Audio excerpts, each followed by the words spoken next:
안녕하십니까. 예, 환상의 나라 이 강의는 오늘이 마지막입니다. 예, 오늘의 강의 제목은 위안소의 여인들이 되겠습니다.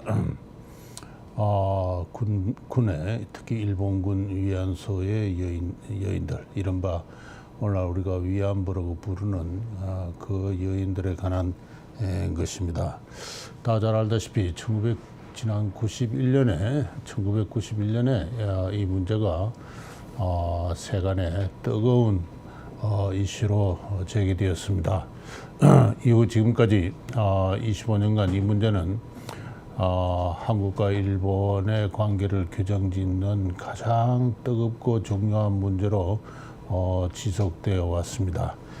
양국 간의 외교 관계는 뿐만 아니라 경제, 사회, 문화 모든 교류에서 심각한 영향을 미쳐온 그러한 주제였습니다.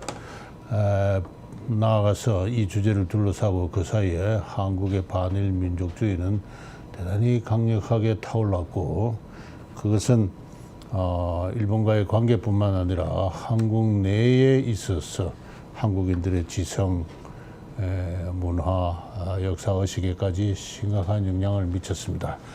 따라서 제가 이 환상의 나라를 다루는 이 강의에서 이 문제를 피해갈 수는 없겠다 하는 그런 생각을 했습니다. 이 아담 스미스는 인간은 누구나 자기 마음속에 공평한 관찰자인 또 하나의 자기를 가지고 있다 그렇게 씁니다. 그래서 지혜로운 자는 이 자기 마음속에 있는 또 하나의 자기를 언제나 공정하고 공평하고 엄격하게 감시하고 있는 또 하나의 자기의 지시에 따라서 움직이는 것이 마음의 평화를 얻고 또 생활의 행복을 얻는 길이다, 그런 이야기를 했습니다. 저도 제 마음의 평화를 얻고 행복을 얻기 위해서 제 마음에 있는 또 하나의 나의 명령에 따라서 당초 이 계획이 없었습니다만은, 또는 주저하기도 했습니다만은 이 주제를 마지막으로 다루어 보고자 합니다.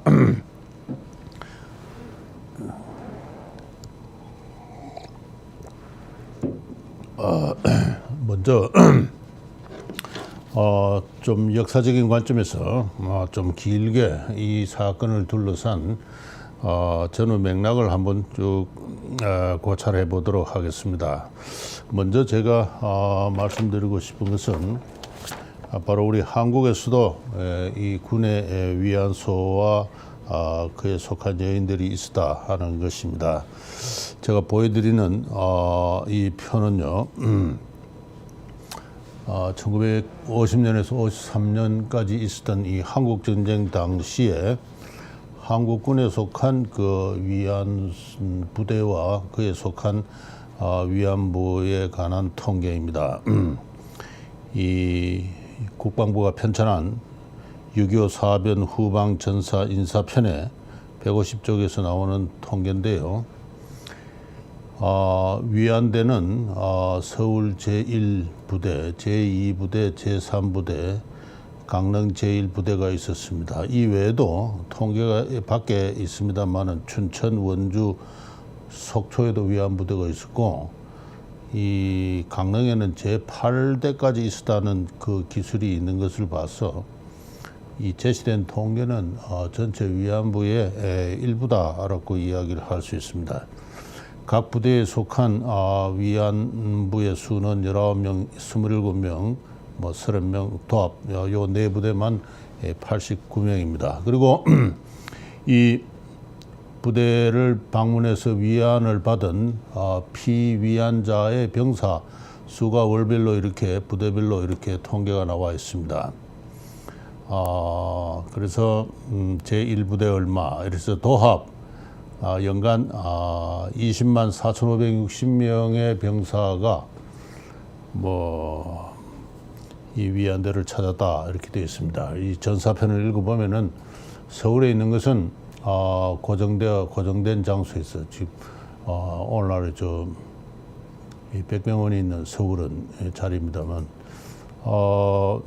고정된 자리에서 병사를 맞았지만은 이 바깥에 나가 외방의 이 부대들은 일선 부대 요청에 따라서 동원, 방문 위안을 했다 그렇게 되어 있습니다.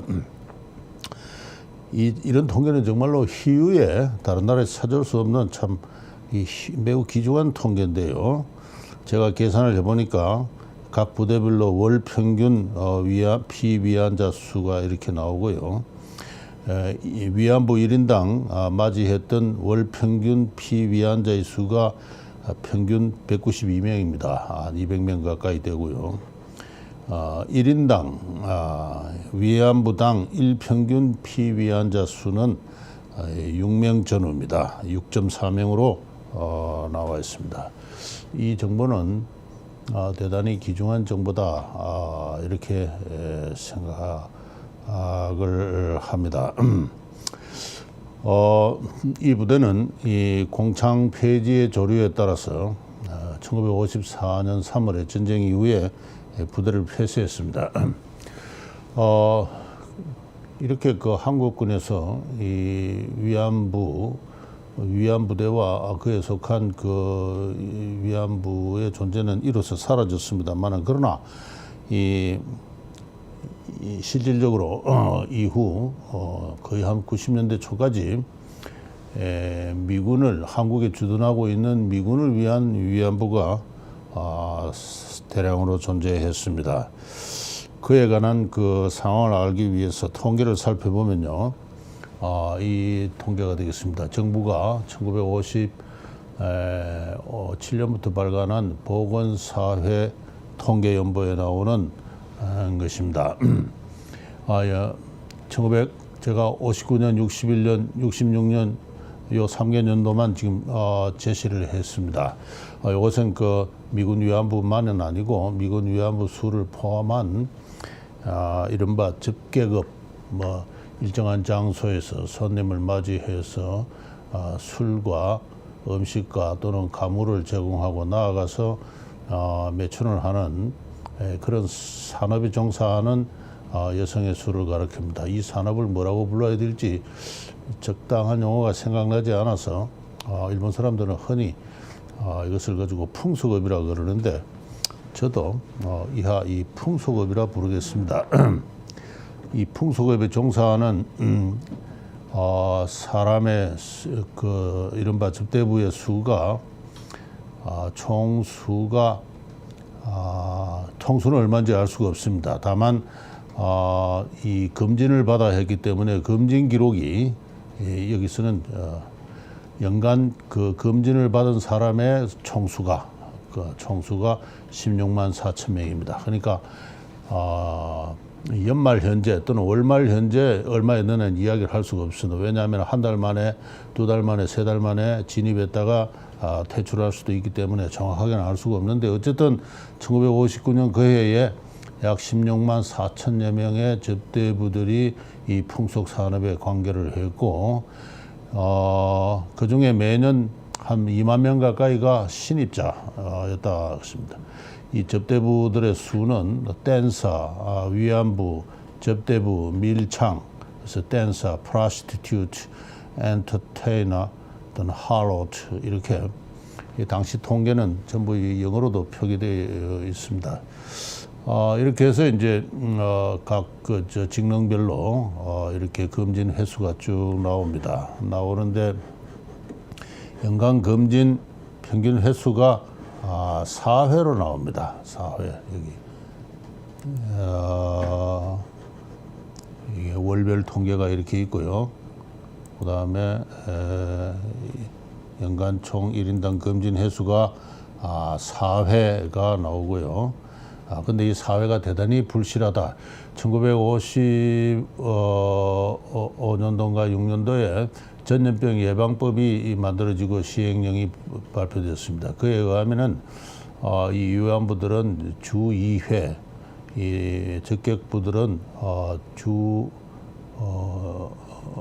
1회 뭐 이렇게 검진을 받게 되어 있는데 이 연간 이 4회밖에 받지 않았다는 것은 사실상 거의 이들 산업에 종사하는 접대부들에 대한 위생 관리가 공적인 위생 관리가 엉망이었다 이렇게 이야기할 수 있습니다.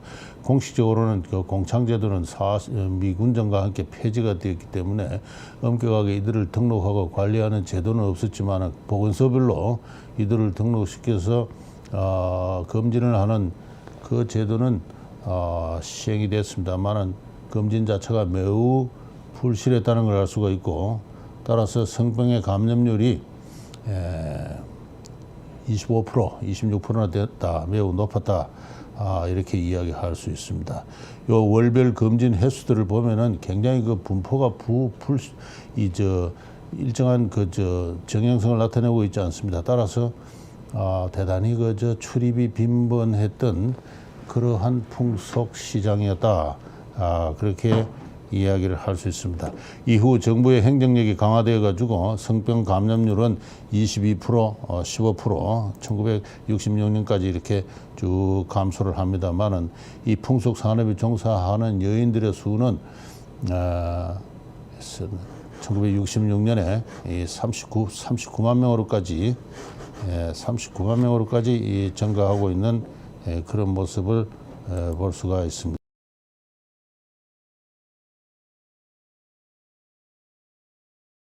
줄어들고요. 주로 20세에서 29세, 20대가 한 90%를 차지하는 것을 볼 수가 있습니다. 수진자의 교육 정도 가운데는 대학교 졸업자들도 59년부터 57년부터 이 모습을 드러내고 있는데요. 이것은 미군 위안부의 일환이다, 이렇게 이야기를 할 수가 있습니다. 미군 위안부가 얼마나 존재했는지에 대해서는 공식적인 통계는 없습니다. 그런데 1961년과 62년, 68년 그 보건사의 통계 연부를 보면은 연말 현재 적격부 허가자가 나옵니다. 이 적격부를 허가하는 제도는 공창제도가 이미 폐지됐기 때문에 없습니다. 공식적으로 있을 수가 없는데, 1961년에 이 박정희 군사정부가 이 기지촌을 정비하고 정화하는 일환으로 미군 위안부를 전부 등록해 했고, 동시에 만연한 성병을 통제하기 위해서 위생 검사 제도를 강화를 했습니다. 그때 아마 등록된 사람들, 등록되어서 각 기지촌별로 위안부 협회가 조직되고 일종의 조합이 조직되고 그렇게 했습니다. 그래서 정부의 공식적인 위안부에 대한 관리가 이때부터 시작되는데요. 그때 신문 기사에 의하면은 전국적으로 대략 한 1만 여 명이다, 그렇게 이야기했는데 이 통계가 그 비슷한 수를 나타내고 있습니다. 14,000명인데요. 그래서 이 댄사 위안부 접대부는 미군 기지촌에서 활동을 하는 접대부들의 분류가 아닌가, 그렇게 생각해도 좋습니다. 이 지역별 분포가 나오는데요. 역시 미군 기지가 많은 이런 곳에 대량으로 분포하고 있는 걸 보아서 역시 미군 위안부에 관한 통계다라고 생각이 되는데, 62년도는 관리가 강화된든지 3만 6천 명까지 되었다가 68년에는 2만 436명으로 감소를 합니다. 그래서 아마 60년대 전반이 한국에서는 물론 전쟁 직후에는 더 많았다고 생각합니다만은 어쨌든 60년대 전반까지 대략 한 3만 명 가까운 미군 위안부가 존재했다 했는데, 제가 이 몇 가지 연구를 찾아도 이 통계가 이렇게 지역별로 연속적이지 않습니다. 이것은 아마 미군의 그 지역 간 이동, 기지의 그 변동과 밀접한 관련성이 있을 거라고 생각되는데, 또는 서울 같은 경우에는 62년도에 갑자기 위안부가 제로가 되고 그 대신에 접대부가 이렇게 확 늘어납니다. 이것은 역시 뭔가 정책의 변화에 따라서 그렇게 됐다고 생각되는데, 이런 데까지 자세하게 추적한 연구를 아직 보기는 힘듭니다. 어쨌든 이 위안부 문제는 일본군 위안부 문제는 아니고 정부의 공식적인 통계에서조차도 이 위안부라는 말이 있었을 뿐만 아니라 우리 한국인 모두가 다 잘 아는 대로 요사이 젊은이들은 모르겠습니다만 저희 세대는 뭐 이런 위안부들과 함께 같이 뭐 자랐다고 해도 좋을 정도로 매우 익숙하게 관찰해온 그러한 존재입니다. 그래서 따라서 이 위안부 문제는 결코 일본군 위안부 문제만은 아니고 우리 현실 속에 존재해온 대단히 현재적 현실 역사다 하는 그러한 관점에서 이 위안 문제를 좀 종합적으로 살펴볼 필요가 있다. 그렇게 생각을 합니다. 이 위안부들의 그 생활 실태나 노동 실태나 이것이 어땠는지에 대해서는 어떤 대단히 특이한 논문들이 있습니다. 1964년에요. 1964년에 서울대학교 이 보건대학원에서 아마 박사학위 논문인 것 같은데 이 박대근이라는 분이 이 군산시 보건소에 등록되어 있는 한국인 상대 위안부와 미군 상대 위안부 각각 188명과 132명을 대상으로 해서 그들의 연령 분포, 출신지, 교육 정도, 종사기간, 월 평균 수입, 그리고 선교 횟수 이런 것을 조사를 했습니다. 이분이 의사인 것 같고 아마 병원에 있는 간호부들을 미리 훈련을 시켜서 이 위안부들을 가정 방문해서 조사했다 한 일개월간에 걸쳐서 그렇게 되어 있습니다. 이것도 역시 대단히 드물게 보는 그러한 정보를 담고 있습니다. 이 군산에 가면요, 지금도 이런 마을이 있습니다. 그 당시에는 아메리칸 타운이라 해서 군산시로부터 이렇게 분리되어 있는 곳입니다만 지금은 이게 보다시피 인터내셔널 컬처 빌리지라 해서 웰컴 투 인터내셔널 컬처 빌리지라 해서 이 문화 관광지로 되어 있습니다만 한때는 수많은 여인들의 애환이 서린 그러한 기지촌의 역사를 담고 있는 것입니다. 바로 이 지역에 있었던 위안부들 132명의 실태를 조사를 했는데요.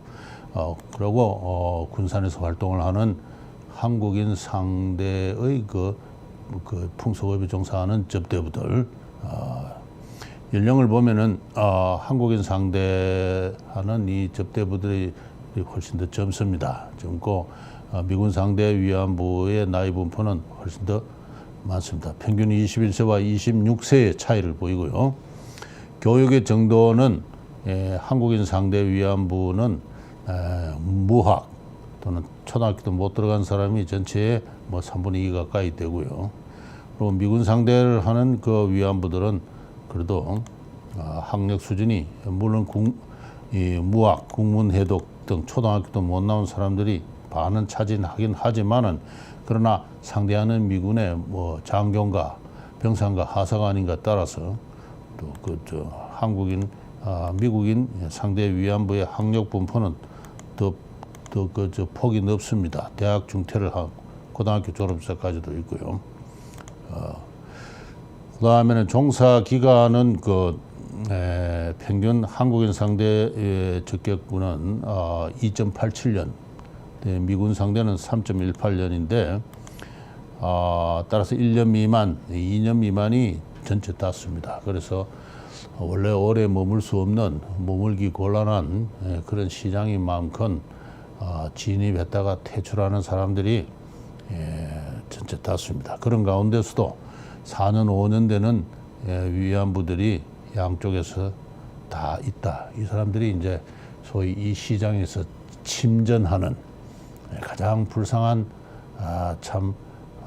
그런 처지에 놓인 사람입니다. 포주들의 채무 노예적인 어떤 갈취, 폭력, 감금, 협박 구타에서 아마 신음하고 있는 헤어나오고 있지 못하는 이런 5년 이상 된 사람들, 누가 좋아서 이런 풍속 시장에서 오랫동안 근무하겠습니까? 근데 이들이 가장 불쌍한 애달픈 존재들이라는 걸 알 수가 있습니다.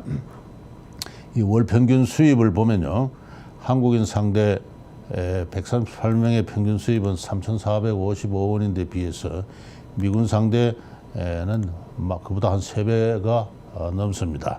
11,423원이고요. 월 평균 생활비는 2천 얼마. 그래서 월 평균 저축은 한국인 상대 위안부는 1,300원인데 미군 상대는 위안부는 월 평균 생활비가 8,757입니다.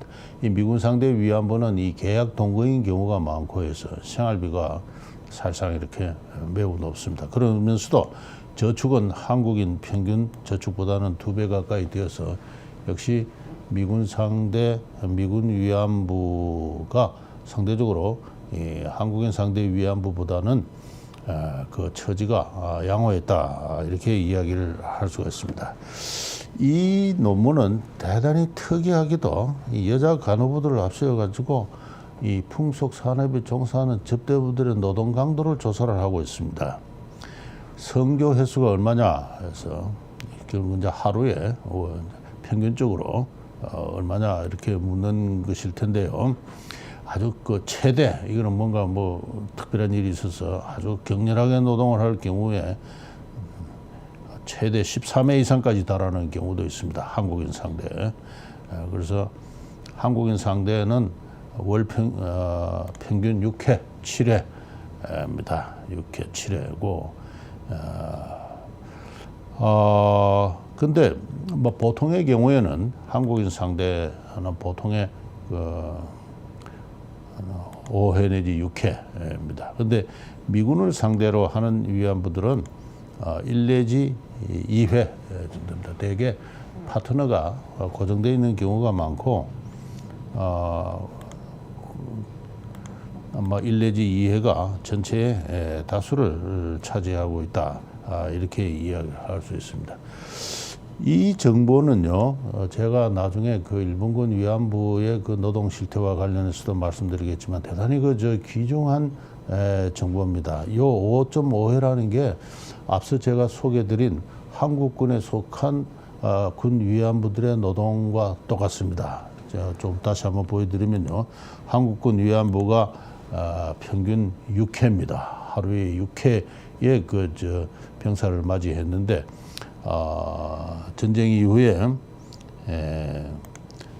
한국인을 상대로 하는 보통 이른바 홍등가에 종사하는 이 여인들의 평균 노동 강도는 그보다는 작습니다. 역시 한국군 위안부의 노동 강도가 매우 강했다, 이렇게 이야기를 할 수가 있다면은 이 5회라는 숫자는 나중에 말씀드리겠습니다만은 일본의 당시 일본의 전쟁 1945년에 있었던 일본의 공창제 하에서 일본의 유학에서 종사했던 여인들이 유객을 맞는 노동 강도와 거의 같습니다. 거의 같다. 그래서 상당히 5 내지 6, 특히 5라는 것은 대체로 어느 정도 이 산업에 있어서 어느 정도 국제적으로 표준화된 노동 강도 기준일 것이다, 그렇게 생각해도 좋습니다.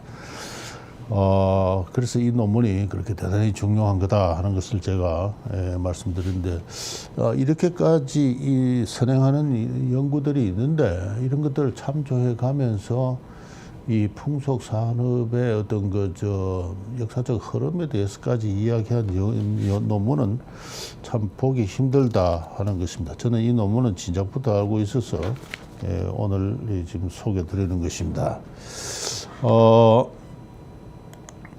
그러면 시기를 다시 점프를 해서 이 15세기 조선시대로 19세기 조선시대로 올라가겠습니다.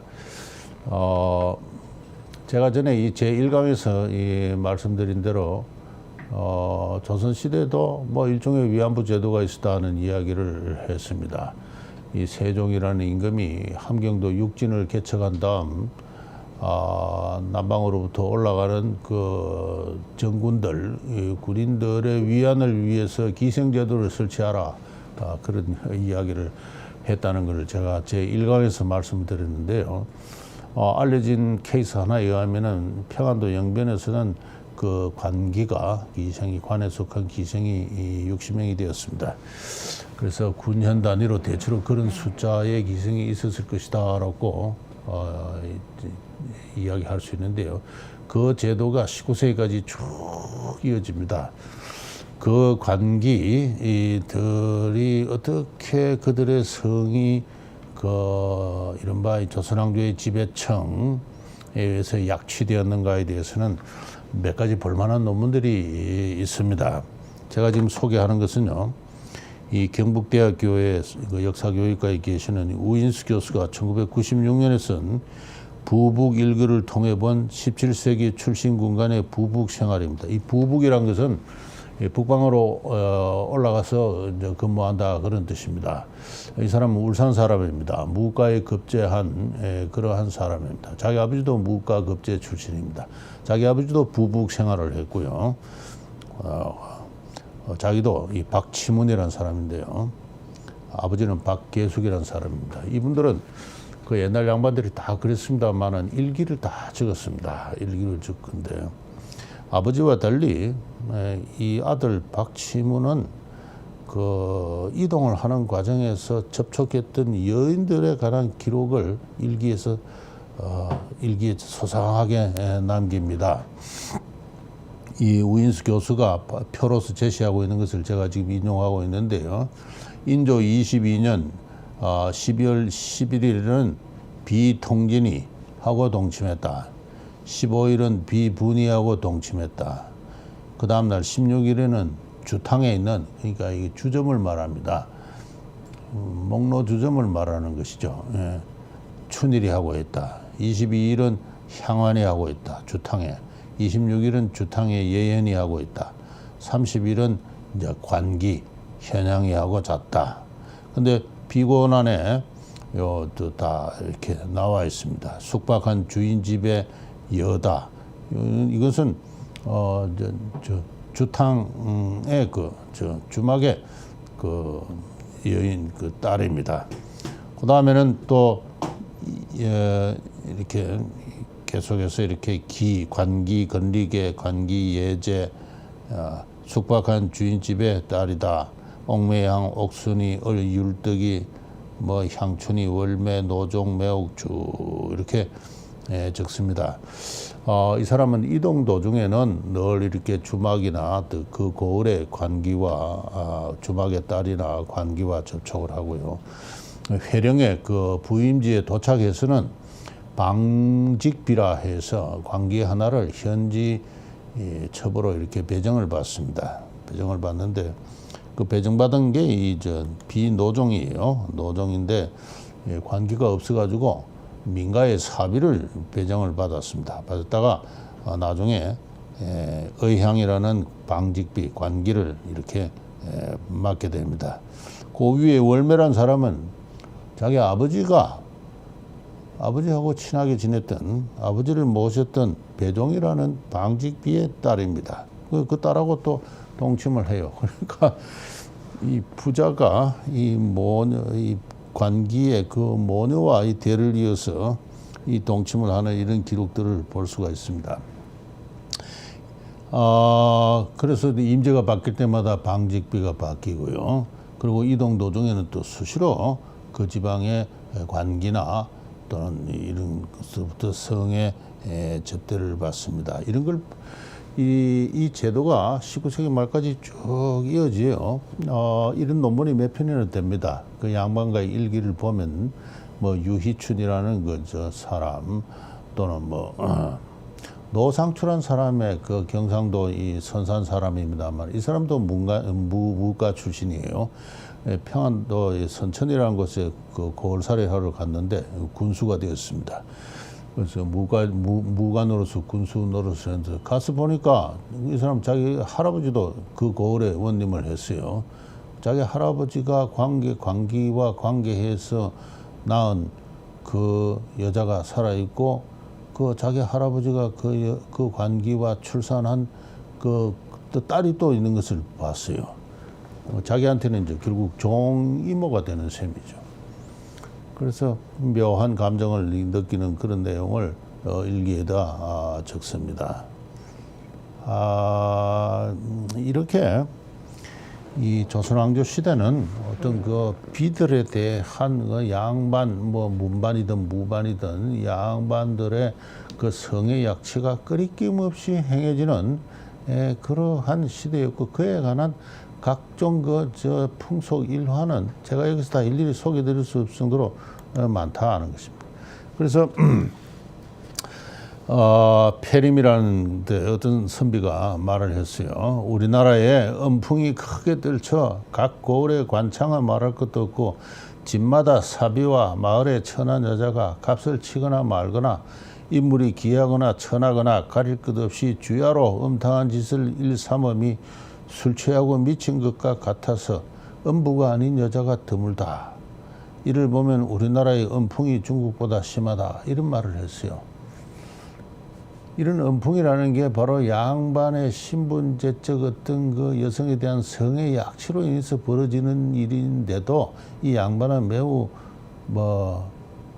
위선적이게도 이 양반 개인은 고상인지 몰라도 이 마을의 천한 여자들, 이 하천미들이 그야말로 술 취하고 미친 것 같이 전부 엄부와 같다, 이런 이야기를 했는데 그만큼 이 성의 풍속도가 우리가 생각하는 이상으로, 흔히들 조선시대를 무슨 성의 풍속에 관한 청정시대로 이렇게 알고 있지만은, 그는 양반 사대부과의 마님들이나 그러했고, 이 밑으로 내려오게 되면은 그렇지 않다 하는 것입니다.